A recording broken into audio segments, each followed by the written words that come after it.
Halo semuanya, akan saya mulai dalam 3, 2, 1. Mosi kali ini adalah Dewan ini mewajibkan kandidat politisi untuk lolos tes secara kompetensi politik agar dapat mencalonkan diri.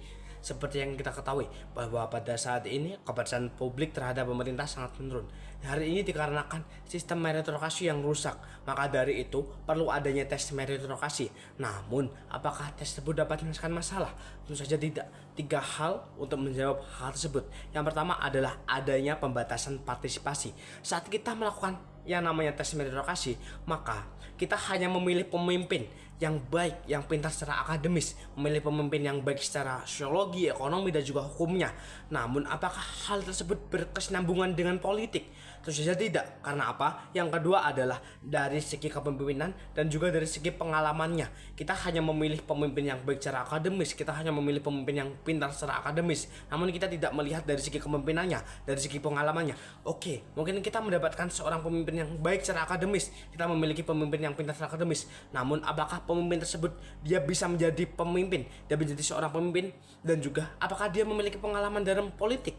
Tentu saja tidak. Maka dari itu hal ini tidak berkesinambungan. Lalu yang ketiga adalah pembatasan hak-hak rakyat.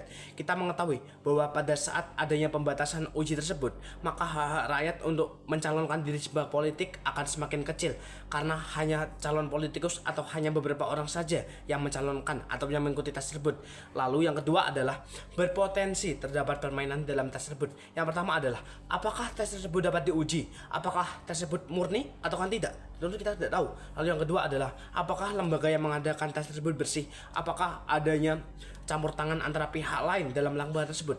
Tentu saja kita tahu. Oke, mungkin kita tahu bahwa secara pandangan secara publik bahwa lembaga tersebut bersih, bahwa tes tersebut bersih. Namun dalamnya kita kan tidak tahu. Lalu yang ketiga adalah siapakah yang menguji tersebut? Siapakah yang mengadakan ataupun siapakah yang menjadi penguji dalam tes tersebut?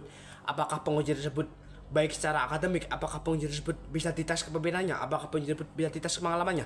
Tentu saja kita tidak tahu. Lalu yang keempat adalah apakah tes ini murni atau hanya sebagai ajang penyingkiran, sebagai ajang penyingkiran bagi kandidat lain?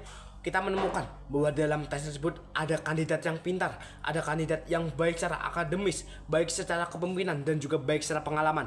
Namun karena adanya campur tangan dari lembaga, adanya campur tangan dari beberapa orang, calon tersebut menjadi tersingkir dan tidak bisa mencalonkan diri. Hal ini sangat tidak relevan sekali. Karena itu kita harus mengetahui apakah tes ini bersifat murni atau hanya sebagai ajang penyingkiran. Apakah tes ini diadakan oleh lembaga yang bersih ataupun tidak. Lalu yang ketiga adalah solusi yang ditawarkan tidak menyelesaikan masalah dari akar pendidikan, akar kandidat. Kita tahu di Indonesia ini politik sangat kurang sekali mendapatkan kepercayaan dari publik. Rakyat tidak percaya akan politik di Indonesia. Namun akar permasalahannya tidak hanya terjadi dalam politik saja. Karena apa?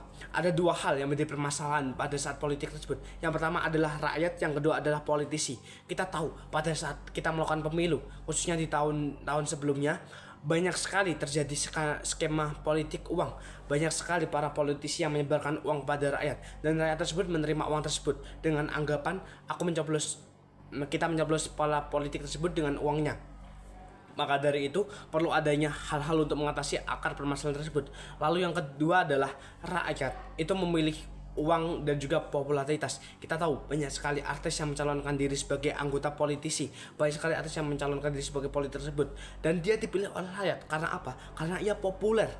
Maka dari itu perlu adanya penanganan dari tersebut. Lalu yang ketiga adalah harus adanya penyelesaian dari keduanya.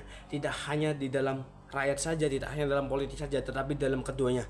Maka dari itu kesimpulannya adalah tes kompetensi tidak dapat menyelesaikan hal keduanya. Pencalonan politik perlu adanya kontribusi keduanya. Politik iya, rakyat juga iya, tidak hanya keduanya.